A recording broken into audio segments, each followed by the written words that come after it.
ونعوذ بالله من شرور أنفسنا ومن سيئات أعمالنا من يهد الله فلا مضل له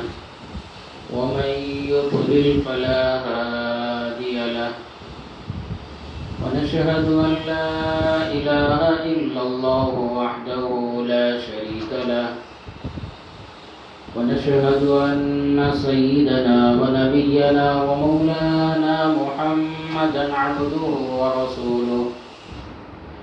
أما بعد فأعوذ بالله من الشيطان الرجيم بسم الله الرحمن الرحيم يا أيها الذين آمنوا أطيعوا الله وأطيعوا الرسول ولا تبطلوا أعمالكم وقال الله تعالى يا أيها الذين آمنوا لا تبطلوا صدقاتكم بالمن والأذى قال النبي صلى الله عليه وسلم إنما الأعمال بالنيات وإنما لامرئ ما نوى أو كما قال النبي صلى الله عليه وسلم رب اشرح لي صدري ويسر لي أمري واحلل عقدة من لساني يفقهوا قولي اللهم صل على محمد وعلى آل محمد كما صليت على إبراهيم وعلى آل إبراهيم إنك حميد مجيد اللهم بارك على محمد وعلى آل محمد كما باركت على إبراهيم وعلى آل إبراهيم إنك حميد مجيد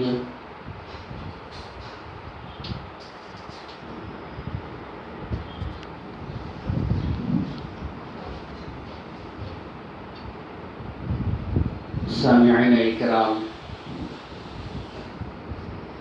اور گھروں میں بیٹھ کر سننے والی میری ماؤں اور بہنوں، السلام علیکم ورحمۃ اللہ وبرکاتہ۔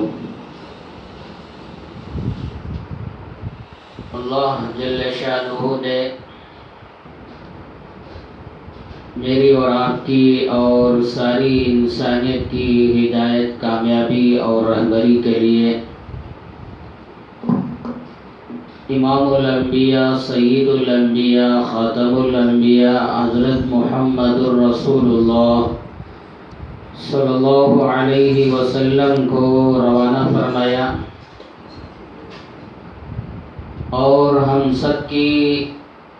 اصلاح کے لیے، کامیابی کے لیے اللہ جل شانہ نے قرآن پاک کو نازل فرمایا۔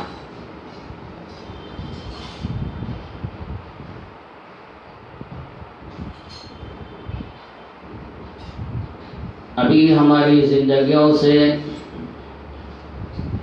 رمضان المبارک کا مقدس مہینہ ختم ہوا۔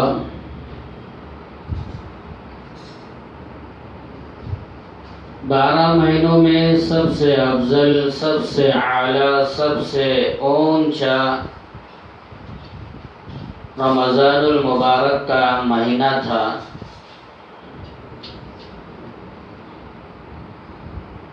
رمضان المبارک اعمال سے بھرا ہوا مہینہ،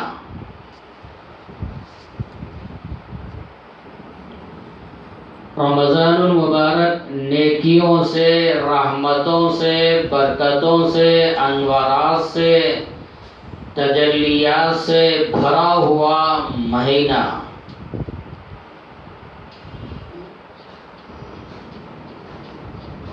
رمضان روزوں کا مہینہ، رمضان تراویح کا مہینہ،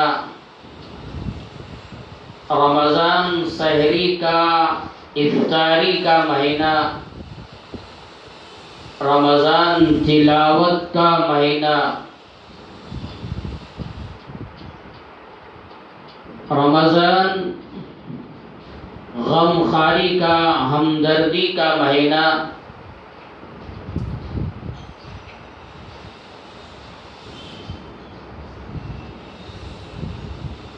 تو رمضان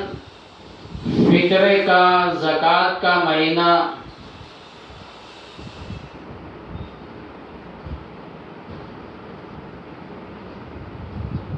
تو رمضان اعمال سے، نیکیوں سے، رحمتوں سے، برکتوں سے بھرا ہوا مہینہ، ایسا مبارک مہینہ، مقدس مہینہ ہماری زندگیوں سے نکل گیا۔ رمضان کی جدائی کا احساس ہمارے دلوں میں پیدا نہیں ہوا۔ رمضان کی جدائی کا غم، اس کا رنج، اس کا افسوس ہمارے دلوں میں پیدا نہیں ہوا۔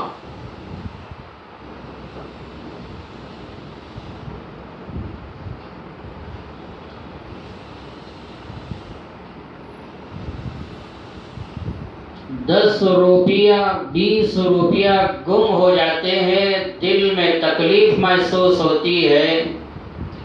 سر میں درد شروع ہو جاتا ہے، غم زدہ ہو جاتے ہیں، پریشان حال ہو جاتے ہیں کہ میرے چند روپیہ گم ہو گئے یا چوری ہو گئے۔ ہمارے دلوں کی سختی کا حال دیکھیے، اور ہماری زندگی گناہوں سے بھری ہوئی اس کا حال دیکھیے کہ رمضان جیسا مقدس مہینہ جدا ہوا، ختم ہوا، اس کی جدائی کا احساس ہمارے دلوں میں پیدا نہیں ہوا۔ ایک روایت میں یوں بیان فرمایا، میری امت کے لوگ رمضان کو پہچان لیں، اس کی عظمت، اس کی اہمیت، اس کی قدر میری امت کے دلوں میں پیدا ہو جائے تو یہ تمنا کرنے لگے کہ سال بھر رمضان ہی ہو جائے۔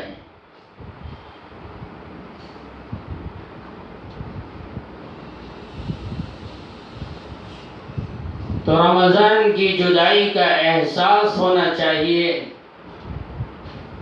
اور اللہ کی بارگاہ میں آنکھوں میں آنسو جاری کرنا چاہیے کہ یا اللہ، اتنا مقدس مہینہ ختم ہو گیا، پتہ نہیں دوبارہ میری زندگی میں رمضان آئے گا یا نہیں آئے گا۔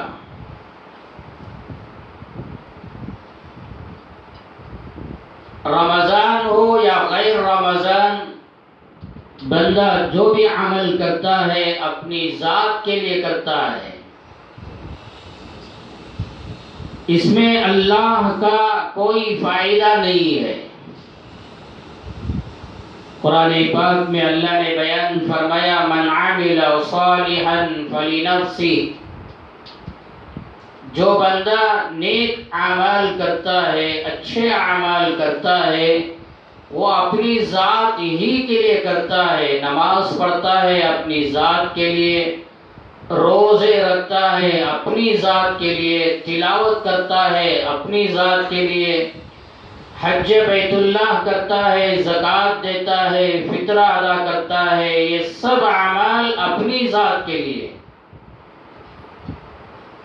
بندوں کے نیک اعمال کرنے کی وجہ سے اللہ کی شان میں رتی برابر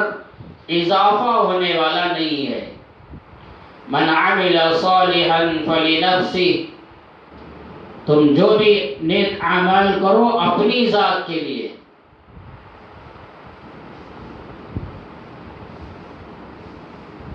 تو رمضان میں ماشاءاللہ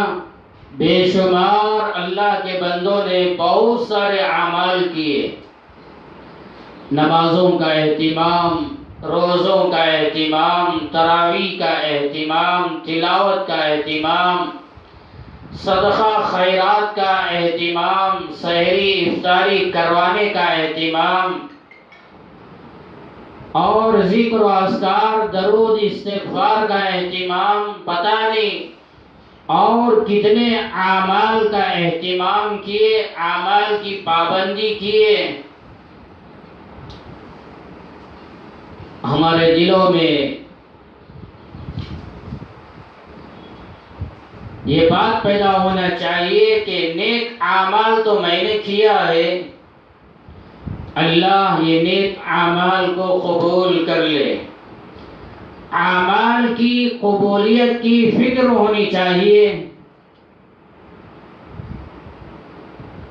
کیا پتہ روزوں کا اہتمام کیا، تراویح کا اہتمام کیا اور بہت سارے نیک اعمال کا اہتمام کیا،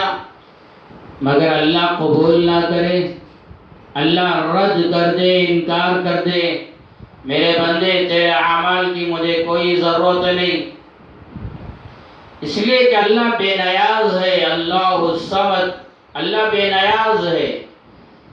اللہ کسی کی نمازوں کا، تراویح کا، زکوٰۃ کا، حج بیت اللہ کا، تلاوت کا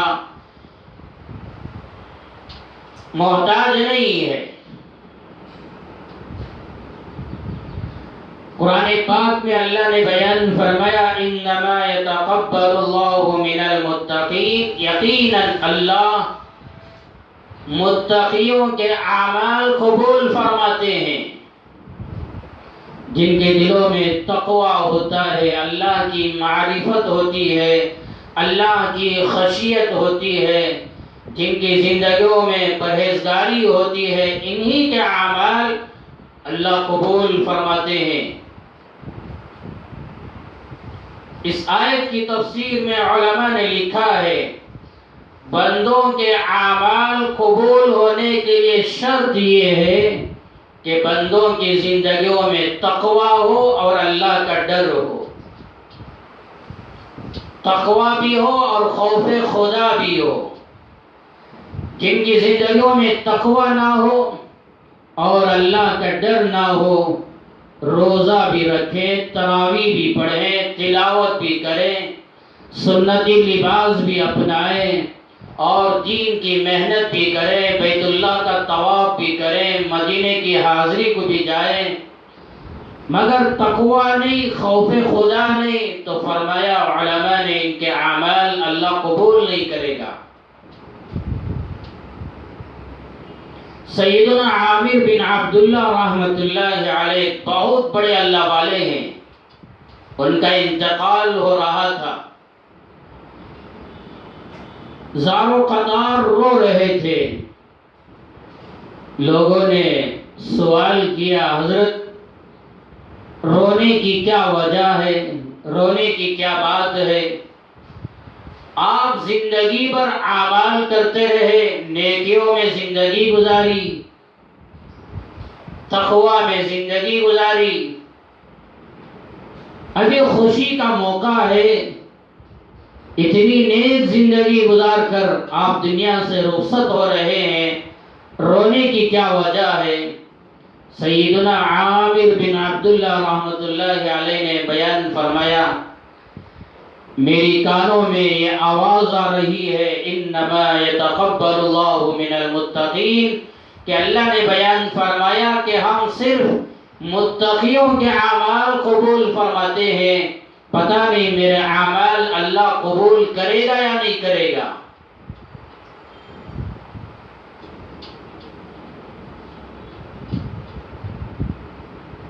رمضان بھر روزوں کا اہتمام کرنے والے، تراویح کا اہتمام کرنے والے، تلاوت کا اہتمام کرنے والے،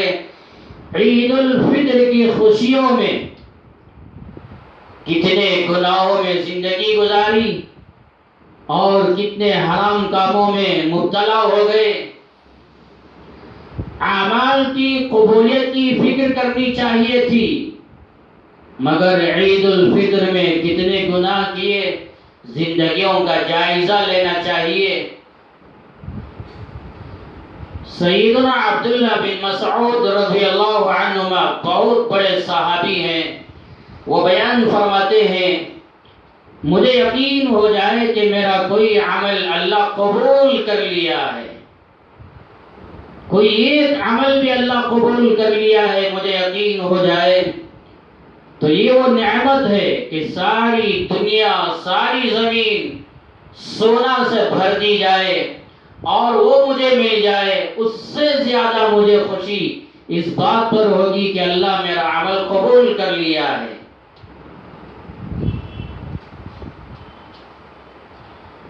آج مال کے ملنے پر، زیورات کے ملنے پر، دکانوں کے کارخانوں کے ملنے پر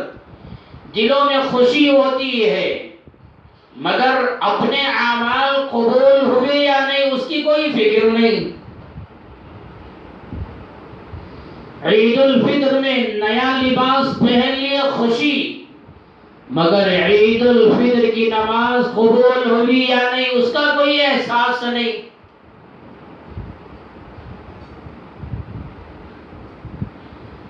آنکھوں میں سرما لگوا لیے، لباس پر عطر لگوا لیے،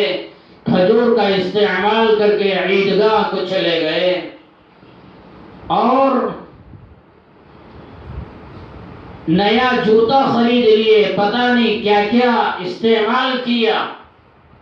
ان خوشیوں میں مبتلا رہے، مگر یہ جو سنتوں کو ہم نے زندہ کیا، سرما لگوانا سنت، عطر لگوانا سنت، غسل کرنا سنت، یہ سنت اعمال قبول ہوئے یا نہیں اس کا کوئی احساس نہیں، اس کی کوئی فکر نہیں۔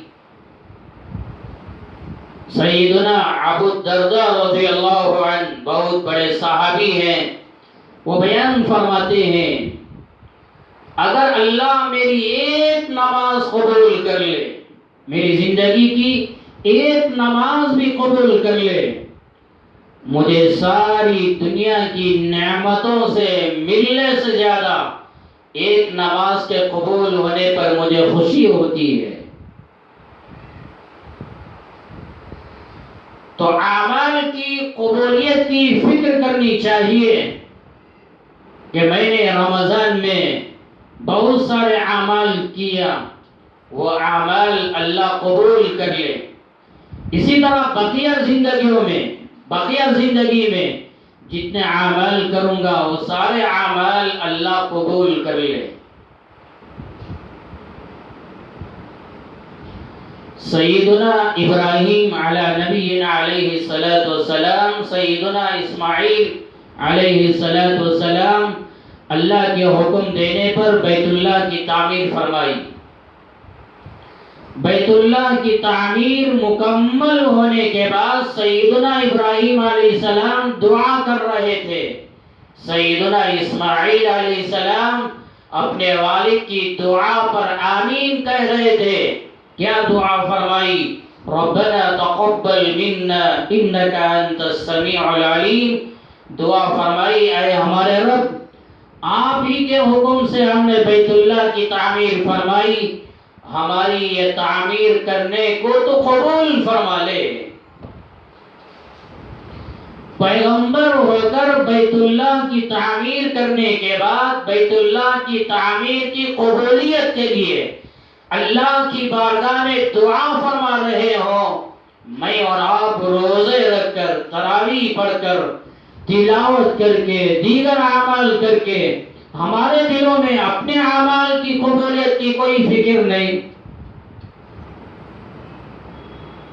اور بے فکر رہے کہ ماشاءاللہ ہم نے رمضان روزوں میں، تراویح میں، اعمال میں گزار دیا، کیا ضروری ہے اللہ قبول کرے یا نہ کرے؟ ترمذی شریف کی روایت ہے، امی جان عائشہ صدیقہ رضی اللہ عنہا سوال کیا، یا رسول اللہ والذین یؤتون ما آتوا وقلوبهم وجلة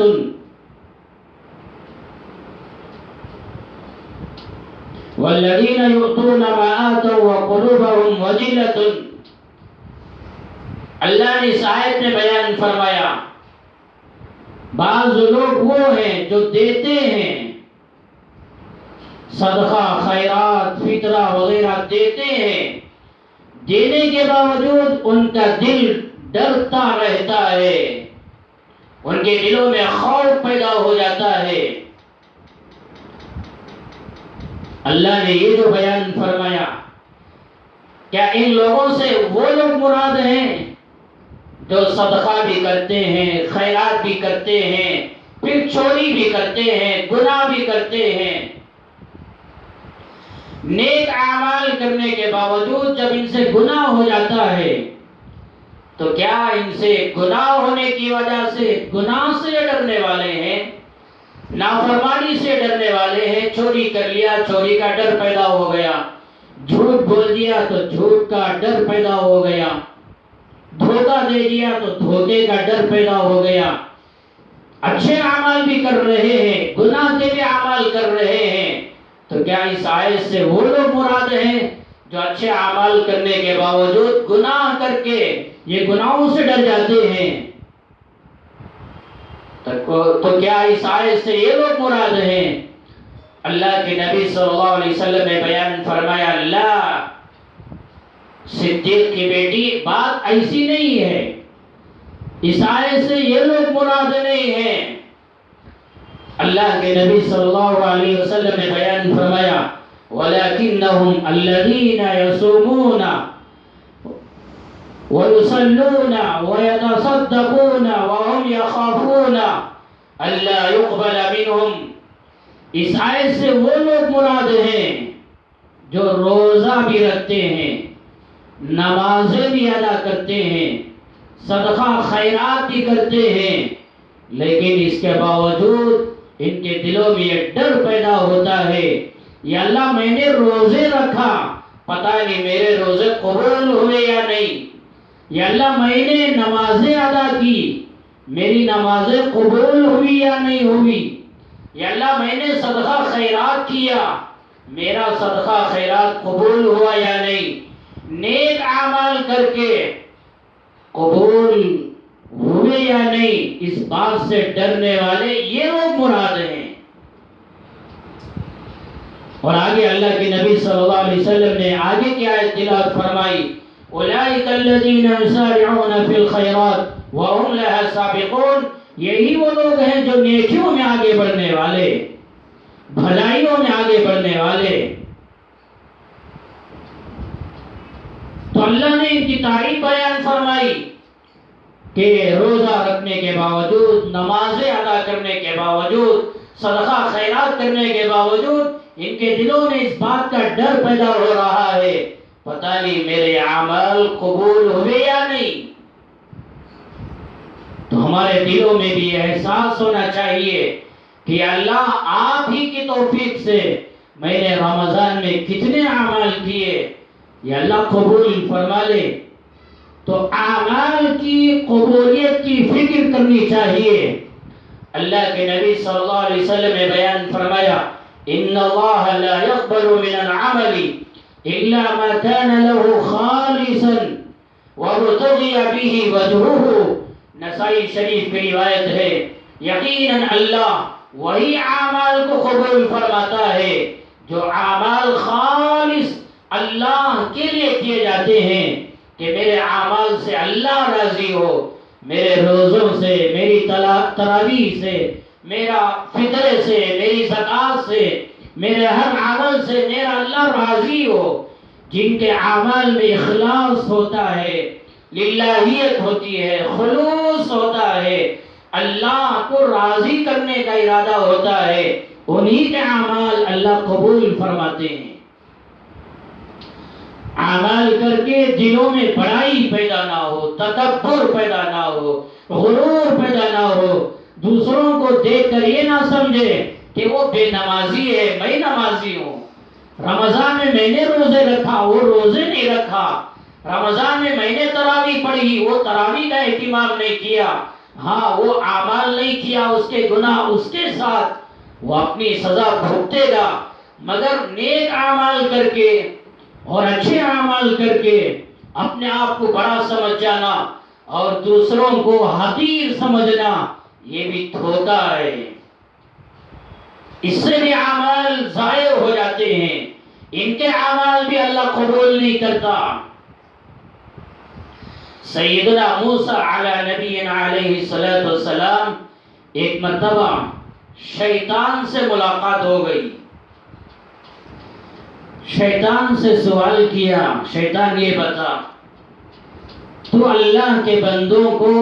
سب سے زیادہ دھوکہ کیسے دیتا ہے؟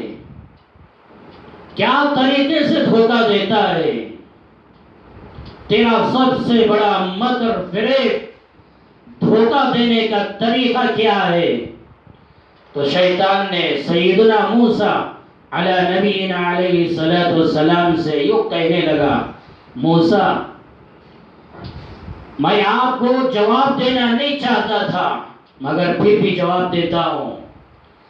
میں اللہ کے بندوں کو سب سے زیادہ دھوکہ یہ طریقے سے دیتا ہوں، یہ راستے سے دیتا ہوں کہ جب اللہ کا بندہ نیک عمل کرتا ہے، اچھا عمل کرتا ہے، میں ان کے دلوں میں بڑائی پیدا کر دیتا ہوں، غرور پیدا کر دیتا ہوں، تکبر پیدا کر دیتا ہوں۔ جب بندہ نیک عمل کر کے اپنے آپ کو بڑا سمجھ جاتا ہے تب وہ ذلیل ہو جاتا ہے۔ نماز پڑھ کے اپنے آپ کو بڑا سمجھنا، میں نمازی، 30 روزے رکھ کر اپنے آپ کو بڑا سمجھنا کہ میں نے روزے رکھا، تراویح ادا کر کے بڑا سمجھنا، دل میں تکبر پیدا کرنا، غرور پیدا کرنا، اپنا مال خرچ کر کے حج بیت اللہ کر کے دل میں بڑائی پیدا کرنا، تو یہ وہ اعمال ہیں کہ اعمال کر کے جب دل میں بڑائی پیدا ہوتی ہے، غرور پیدا ہوتا ہے، تب بھی بندہ ذلیل ہو جاتا ہے، رسوا ہو جاتا ہے، اس کے اعمال ضائع ہو جاتے ہیں۔ اس لیے اعمال کر کے زندگیوں میں تواضع پیدا ہونا چاہیے، عاجزی پیدا ہونا چاہیے، چھوٹا پن ہونا چاہیے۔ سیدنا و مولانا اشرف علی تھانوی رحمۃ اللہ علیہ بیان کیا کرتے تھے کہ میں اپنے آپ کو کافر سے بھی بدتر سمجھتا ہوں۔ مریدین پریشان ہو گئے، حیرت زدہ ہو گئے، 1500 سے زیادہ انہوں نے کتابیں لکھی اور سینکڑوں ان کے خلفاء، لاکھوں ان کے مریدین، اور آج بھی پوری دنیا میں کروڑوں کی تعداد میں ان کے علم سے فائدہ اٹھانے والے وہ تو دنیا سے چلے گئے، مگر ان کا علم، ان کا تقوی، ان کے اخلاق، ان کے صفات، ان کی بزرگی اللہ آج بھی زندہ رکھا ہے۔ تو اتنا بڑا اللہ والا نیک آدمی اپنے آپ کے بارے میں یوں کہہ رہا ہے، میں اپنے آپ کو کافر سے بھی بدتر سمجھتا ہوں۔ مریدین نے پوچھا، حضرت کیا وجہ ہے؟ حضرت اقدس مولانا اشرف علی تھانوی رحمت اللہ علیہ نے بیان فرمایا کہ میری بات کا مطلب یہ ہے کہ آئندہ زندگی کا کوئی بھروسہ نہیں۔ جو کافر ہے، جو مشرک ہے، ممکن ہے مرتے وقت وہ کلمہ پڑھ لے اور ایمان کی حالت میں دنیا سے چلا جائے،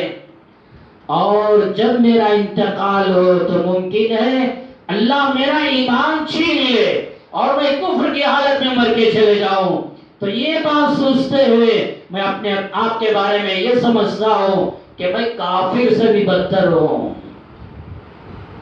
یہی ڈر، یہی خوف صحابہ کے دلوں میں تھا۔ سیدنا ابو بکر صدیق رضی اللہ عنہ اتنے بڑے صحابی، مگر مرنے کے وقت یہی ڈر تھا، پتہ نہیں آخری سانس میں، آخری لمحے میں کہیں میرا ایمان سلب نہ کر لیا جائے، میرا ایمان کہیں چھین لیا نہ جائے۔ اتنے بڑے صحابی ڈر رہے ہیں۔ تو حضرت تھانوی رحمۃ اللہ علیہ آئندہ کے بارے میں سوچ کر کہتے تھے، میں تو کافر سے بھی بدتر ہوں۔ تو اعمال سے تواضع پیدا ہونا چاہیے، بڑائی، تکبر، غرور اپنے دلوں میں پیدا نہیں ہونا چاہیے۔ تو رمضان میں اور غیر رمضان میں ماشاءاللہ اعمال کی پابندی کر رہے ہیں، نیکیوں میں زندگی گزار رہے ہیں، تو نیکیوں کی قبولیت، اعمال کی قبولیت کی فکر ہونی چاہیے اور اعمال سے تواضع پیدا ہونا چاہیے۔ اسی طرح میرے بھائیوں، جو اعمال بھی کریں ان اعمال کی حفاظت کی فکر بھی کرنی چاہیے۔ جیسے مال حاصل کرتے ہیں، دولت حاصل کرتے ہیں، زیورات حاصل کرتے ہیں، زمین، دکان، گھر وغیرہ حاصل کرتے ہیں، یہ حاصل کرنے کے بعد ان چیزوں کی حفاظت کی بھی فکر کرتے ہیں، کہیں میری زمین پر کوئی قبضہ نہ کر لے، میرے دکان پر کوئی قبضہ نہ کر لے، میرے زیورات کو کوئی چوری نہ کر لے، کوئی ڈاکہ نہ ڈال دے۔ مال کی حفاظت، دولت کی حفاظت، دکانوں کی، گھروں کی حفاظت، زیورات کی حفاظت کی فکر کرتے ہیں۔ اسی طرح اعمال کی بھی حفاظت کی فکر کرنی چاہیے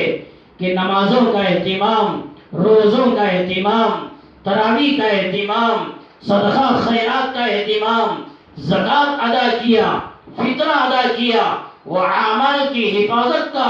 اہتمام بھی کرنا چاہیے، اس کی فکر بھی کرنی چاہیے کہ میرے اعمال کی حفاظت کی فکر ہو۔ کیوں؟ اللہ نے بیان فرمایا یا ایھا الذین آمنوا اطیعوا اللہ واطیعوا الرسول ولا تبطلوا اعمالکم۔ سورہ محمد میں اللہ نے بیان فرمایا اے ایمان والو، اللہ کی اطاعت کرو اور اللہ کے رسول کی اطاعت کرو، اور تم اپنے اعمال کو باطل نہ کرو، اپنے اعمال کو ضائع نہ کرو، اپنے اعمال کو برباد نہ کرو۔ ہمارے اعمال برباد کیسے ہو جاتے ہیں؟ ایک تو مشہور ہے، جب بندہ کفر کر لیتا ہے، شرک کر لیتا ہے، اس کے سارے اعمال ضائع ہو جاتے ہیں، برباد ہو جاتے ہیں، مرنے کے بعد رتی برابر اس کا کوئی عمل اسے فائدہ نہیں پہنچائے گا۔ اس کے علاوہ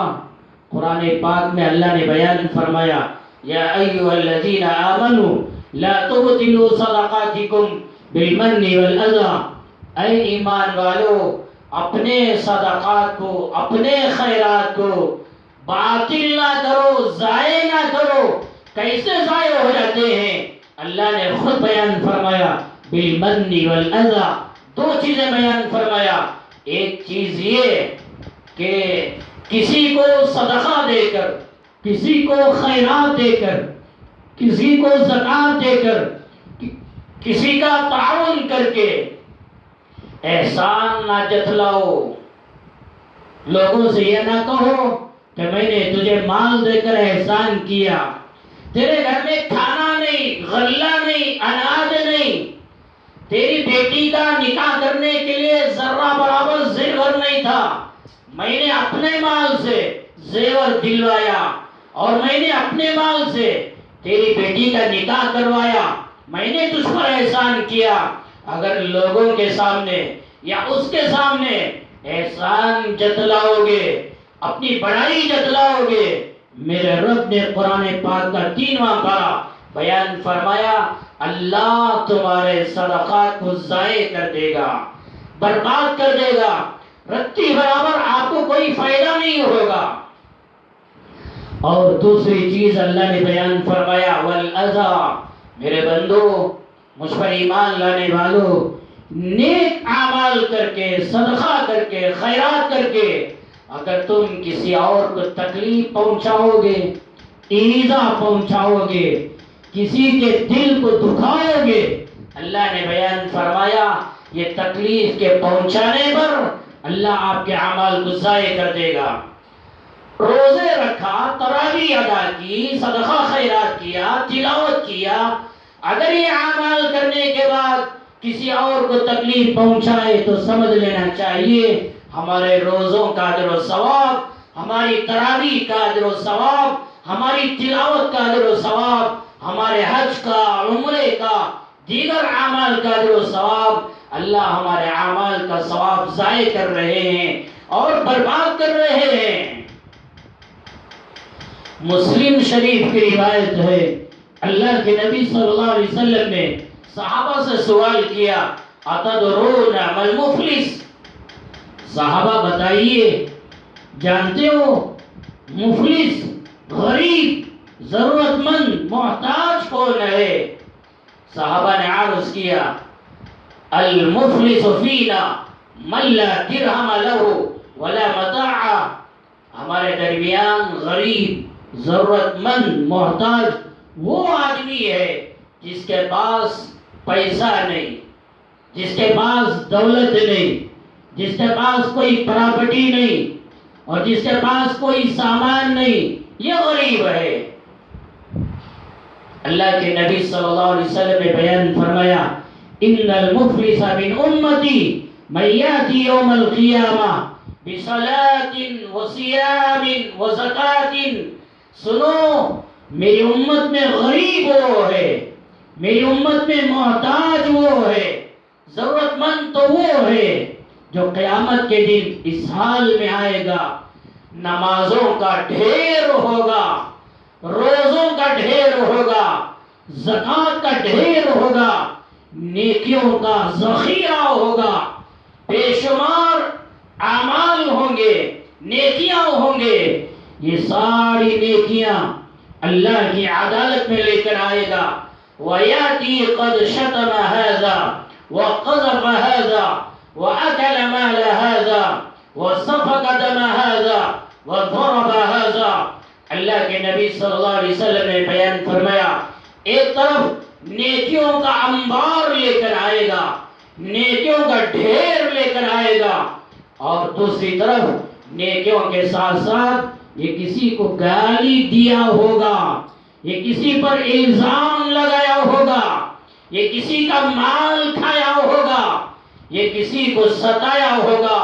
یہ کسی کی جان پر حملہ کیا ہوگا، یہ کسی کو ناحق مارا ہوگا، یہ گناہ بھی لے کر آئے گا۔ ایک طرف نیکیاں، دوسری طرف یہ گناہ، دونوں لے کر آئے گا۔ اور دنیا میں جن کو ستایا، جن کو گالیاں دی، جن کے خون پر حملہ کیا اور جن پر الزام لگایا، یہ سارے مظلوم اللہ کی عدالت میں آئیں گے اور اللہ سے کہیں گے، یا اللہ، یہ نمازیں ادا کرنے والا، یہ روزے رکھنے والا، یہ زکوٰۃ دینے والا، یہ دین کی محنت کرنے والا، یہ حجوں کو جانے والا، یہ جماعتوں میں جانے والا، یہ چلوں میں، 4 مہینوں میں، یہ خانقاہوں میں، یہ مدرسوں کو جانے والا، یہ اللہ، یہ نیکیاں کرنے والا، مگر مجھے گالی دی، مجھے ستایا اور مجھے مارا، اللہ کی عدالت میں آئیں گے۔ امام الانبیاء، سید الانبیاء حضرت محمد رسول اللہ صلی اللہ علیہ وسلم نے بیان فرمایا، اللہ تعالیٰ یہ ظالم کی نیکیاں لے گا اور وہ مظلوم کے حوالے کرے گا کہ جتنا ستایا اس کے بقدر اس کی نیکیاں لے کر مظلوموں کے حوالے کر دیا جائے گا، یہاں تک کہ اس کی نیکیاں ختم، اس کے اعمال ختم، اور بھی مظلوم آئیں گے، یا اللہ ہمیں بھی ستایا، ہمیں بھی تکلیف پہنچائی۔ اللہ کے نبی صلی اللہ علیہ وسلم نے بیان فرمایا، اب تو اس کے پاس نیکیاں نہیں ہیں، نہ نماز، نہ تلاوت، نہ عمرہ، نہ کوئی نفل عمل، کوئی عمل نہیں، کوئی نیکی نہیں، کوئی ثواب نہیں۔ پھر اللہ کیا کرے گا؟ یہ مظلوموں کے گناہ اٹھائے گا، یہ ظالم کے سر پہ ڈالے گا، یہاں تک کہ اللہ کے نبی صلی اللہ علیہ وسلم نے بیان فرمایا، ثم طرح فی النار، ایک وقت آئے گا اللہ یہ ظالم کو اٹھا کے جہنم میں پھینک دے گا۔ یہ کوئی معمولی روایت نہیں، مسلم میں یہ روایت موجود ہے کہ اللہ کے نبی صلی اللہ علیہ وسلم نے صاف بیان فرمایا، دنیا میں نیکیاں کرنے والوں، دنیا میں اعمال کرنے والوں، اگر اعمال کے ساتھ ساتھ کسی اور کو تکلیف پہنچائی، ایک تو تمہاری نیکیاں قیامت کے دن ان کے حوالے کر دی جائیں گی اور ان کے گناہ تمہارے سر پہ ڈال دیا جائے گا۔ یہاں تک کہ آپ کے نام عمل میں ایک نیکی بھی باقی نہیں رہے گی، جہنم میں جائیں گے، سزا بھگتنے کے بعد پھر ایک وقت آئے گا جنت میں جائیں گے۔ ایک عجیب بات میں آپ کو سناؤں گا، اللہ کے نبی صلی اللہ علیہ وسلم نے یہ تو بیان فرمایا کہ دنیا میں نیکیاں کرنے والے، دنیا میں اعمال کرنے والے اگر دنیا میں کسی اور کو ستایا تو قیامت کے دن ایسے تمہارے درمیان فیصلہ کیا جائے گا، تمہاری نیکیاں مظلوموں کو حوالے، مظلوم کے گناہ تمہارے سر پہ ڈال دیا جائے گا۔ کوئی بھی عمل ہو، نماز کا عمل، روزے کا عمل، زکوٰۃ کا عمل، حج کا عمل، عمل کتنا ہی بڑا کیوں نہ ہو یا کتنا ہی چھوٹا کیوں نہ ہو، مگر اللہ ضرور تمہارا اعمال لے گا، مظلوموں کے حوالے کرے گا۔ قربان جائیے اللہ کی شان پر، بڑی توجہ کے ساتھ سنیے اور آگے شعر فرمائیے، لوگوں کو سنائیے۔ ایک عجیب و غریب بات، ممکن ہے آج تک آپ نے وہ بات نہیں سنی ہوگی، یہ تو سنا ہوگا جو میں نے آپ کو روایت سنائی کہ قیامت کے دن آپ کے اعمال مظلوموں کے حوالے کیا جائے گا، مظلوم کے گناہ آپ کے سر پہ ڈال دیا جائے گا، چاہے وہ عمل نماز کا ہو، تلاوت کا ہو، طواف کا ہو، نبی کے روزے پر حاضری کا ہو، یہاں تک کہ اگر آپ خواب میں اللہ کے نبی کی زیارت کی ہے، وہ عمل بھی مظلوموں کے حوالے کیا جائے گا، مظلوم کے گناہ تمہارے سر پہ ڈال دیا جائے گا، یہ تو آپ نے سنا ہوگا۔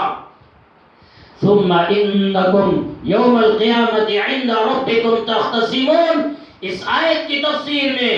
مفتی اعظم علامہ شفیع رحمۃ اللہ علیہ نے ایک عجیب و غریب بات یہ لکھی ہے، قیامت کے دن یہ ظالم کی نیکیاں مظلوم کے حوالے، مظلوم کے گناہ ظالم کے سر پہ ضرور ڈالا جائے گا، مگر اللہ کی شان، اللہ کی رحمت دیکھیے، اللہ کی ستاری دیکھیے، اللہ پھر بھی اس ظالم پر اتنا رحم کرے گا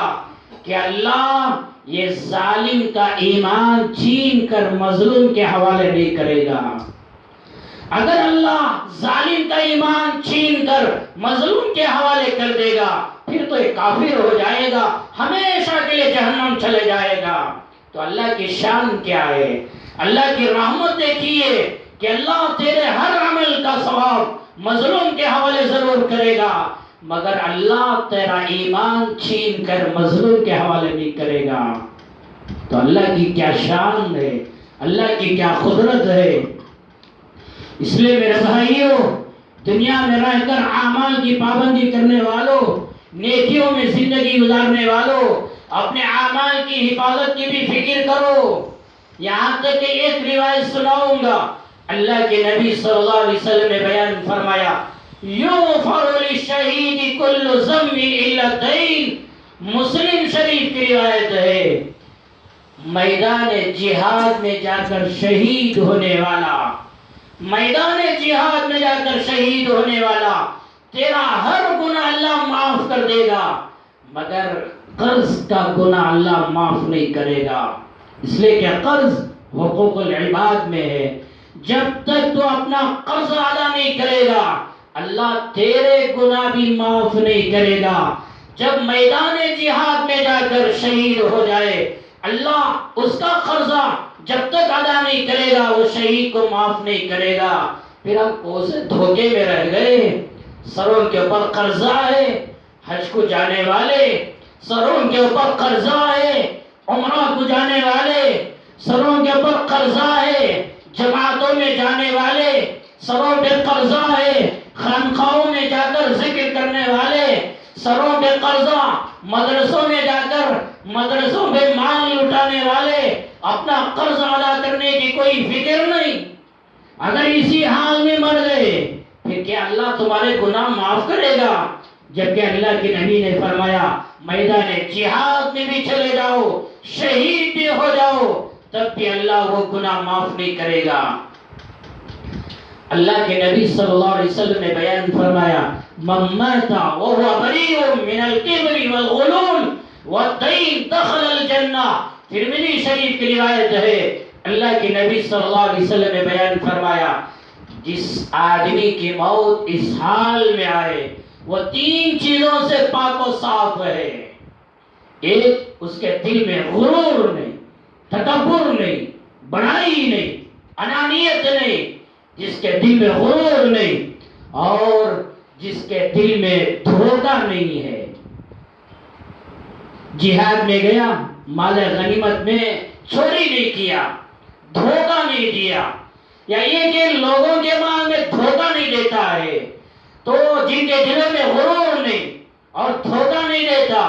اور فرمایا اور جس کی زندگی قرض سے پاک و صاف ہے، اس کے سر پہ کوئی قرضہ نہیں. یہ 3 چیزوں سے پاک صاف ہو کر جو آدمی مرے گا، جس کی موت آئی، اللہ کے نبی نے فرمایا جیسے ہی یہ مرے گا دخل الجنہ، وہ سیدھا جنت میں چلے جائے گا.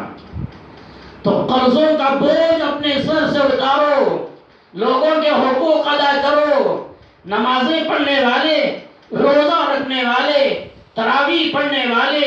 حج کرنے والے، جماعتوں میں جانے والے مجھے معاف فرما دے، مگر لوگوں کا مال چھین کر کھانے والے، غریبوں کا خون چوسنے والے، کل قیامت کے دن آپ کا انجام کیا ہوگا؟ تمہاری نیکیاں مظلوم کے سروں پر، مظلوم کے گناہ تمہارے سر پر ڈال کر پھر جہنم میں پھینک دیا جائے گا. اس لیے اللہ کے نبی صلی اللہ علیہ وسلم نے بیان فرمایا، مسلم شریف میں جلد دوم میں روایت ہے، مستند روایت ہے، لَتُؤَدُّنَّ الْحُقُوقِ إِلَىٰ أَهْلِهَا يَوْمَ الْقِيَامَةِ حَتَّى يُقَادَ لِلشَّاةِ الْجَلْحَاءِ مِنَ الشَّاةِ الْقَرْنَاءِ. اللہ کے نبی صلی اللہ علیہ وسلم نے بیان فرمایا، حقوق ادا کرنے والوں حقوق ادا کرو. قیامت کے دن جانے سے پہلے وہ قیامت کا دن آنے سے پہلے لوگوں کے حقوق ادا کر دو. اس لیے کہ قیامت کے دن جو سینگ والی بکری، بغیر سینگ والی بکری کو دنیا کے اندر اگر ماری ہے، ستائی ہے، اگر کوئی سینگ والا جانور دنیا میں بغیر سینگ والے جانور کو ستایا ہے، کل قیامت کے دن اللہ یہ دونوں جانوروں کو زندہ کرے گا. دنیا کے اندر جس کو سینگ نہیں ہوگی وہ جانور کو قیامت کے دن اللہ سینگ ڈالے گا، اور وہ جو سینگ والی تھی اللہ اس سے بدلہ دلوائے گا. اس طرح معاملہ کر کے پھر آخر میں کہا جائے گا تم دونوں مٹی ہو جاؤ. علماء نے یہ حدیث کے شرح میں یہ بات لکھی ہے کہ اللہ جانوروں کو بھی زندہ کر کے ان کے درمیان بھی انصاف کر کے پھر ہمیشہ کے لیے ان کو مٹی بنا دیا جائے گا. مگر بعض علماء نے یہ حدیث کی شرح میں یہ بیان فرمایا ہے، اللہ کے نبی صلی اللہ علیہ وسلم نے صرف مثال دی ہے. مطلب یہ ہے جو سینگ والی بکری ہے اس سے مراد ظالم آدمی ہے، جو بغیر سینگ والی بکری ہے اس سے مراد مظلوم ہے. قیامت کے دن یہ ظالم اور مظلوم لوگوں کو جمع کیا جائے گا اور ان دونوں کے درمیان انصاف کیا جائے گا. اس کے بعد جس کو جنت میں بھیجنا یا جہنم میں بھیجنا فیصلہ کیا جائے گا. تو اللہ کے نبی صلی اللہ علیہ وسلم نے بیان فرمایا وہ دن آنے سے پہلے حقوق ادا کرو. تو اعمال کی حفاظت کی فکر بھی ہونی چاہیے. تو میں نے 2 باتیں آپ کو سمجھائی.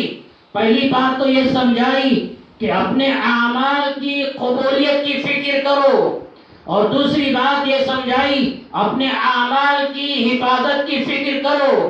اسی طرح میرے بھائیوں اپنے آپ کو گناہوں سے بچانے کی فکر کرو. ماشاءاللہ رمضان میں روزہ رکھ کر گناہ کرنے سے ڈرتے تھے. تجربہ بھی ہے کہ رمضان میں کوئی روزہ رکھے یا نہ رکھے، مگر رمضان میں گالی دینے سے ڈرتا ہے، ٹی وی دیکھنے سے ڈرتا ہے، گانے سننے سے ڈرتا ہے، چوری کرنے سے ڈرتا ہے، جھوٹ بولنے سے ڈرتا ہے. اور جو روزہ رکھتا ہے وہ اور زیادہ ڈرتا ہے. روزہ رکھنے والا اور زیادہ ڈرتا ہے کہ میں روزہ ہوں، میں کیسے جھوٹ بولوں، میں کیسے چوری کروں؟ تو رمضان میں روزہ رکھنے والا زیادہ ڈرتا ہے، روزہ نہیں رکھنے والا وہ بھی ڈرتا تھا۔ رمضان ختم ہو گیا، اب وہ ڈر و خوف اپنے دلوں سے نکل گیا۔ رمضان کا چاند دیکھتے ہی، شوال شروع ہوتے ہی پھر دیکھو گھروں میں گانے آباد ہو گئے، سنیما ہال آباد ہو گئے، واٹس ایپ کا غلط استعمال شروع، فیس بک کا غلط استعمال شروع، گھروں میں تلاوت ختم، نیکیاں ختم، نمازوں کی پابندی ختم، اب گناہوں میں زندگی، شیطان آیا اور ہمیں بہکانے لگا۔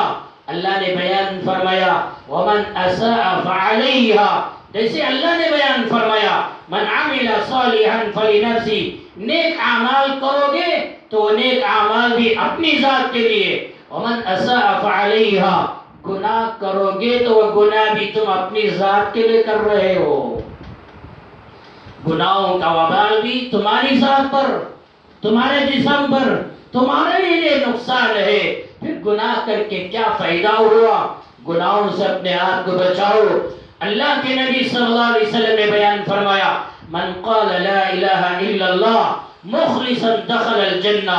جو اللہ کا بندہ اخلاص کے ساتھ لا الہ الا اللہ پڑھے وہ جنت میں داخل ہو جائے گا۔ صحابہ نے سوال کیا وما اخلاصها، اخلاص کیا ہے یا رسول اللہ؟ بیان فرمائیے۔ اللہ کے نبی صلی اللہ علیہ وسلم نے بیان فرمایا ان تحجزه عن محارم اللہ، تیری زبان سے نکلا ہوا لا الہ الا اللہ تجھے حرام کاموں سے بچا لے، گناہوں سے بچا لے، کبیرہ گناہ سے بچا لے۔ جب تیری زبان سے نکلنے والا لا الہ الا اللہ حرام کاموں سے بچائے گا تو پھر یہی کلمہ تجھے جنت میں داخل کروائے گا۔ اللہ کے نبی صلی اللہ علیہ وسلم سے صحابہ نے سوال کیا ان الصلاۃ تنہی عن الفحشاء والمنکر، یقیناً نماز بے حیائی سے روکتی ہے اور زنا سے روکتی ہے اور منکرات سے روکتی ہے، ہر برائی سے روکتی ہے۔ یا رسول اللہ اس آیت کا مطلب کیا ہے؟ اللہ کے نبی صلی اللہ علیہ وسلم نے بیان فرمایا جس کی نماز اس کو بے حیائی سے نہ روکے، گناہوں سے نہ روکے، زنا سے نہ روکے، چوری سے نہ روکے، ڈنڈی مارنے سے نہ روکے، غیبت سے نہ روکے، چوری سے نہ روکے، ماں باپ کی نافرمانی کرنے سے نہ روکے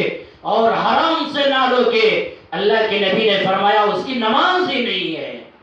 نماز بھی ادا ہو رہی ہے، گناہوں سے بچنے والا نہیں۔ اس لیے اپنے آپ کو گناہوں سے بچاؤ۔ ایک روایت میں بخاری شریف کی روایت ہے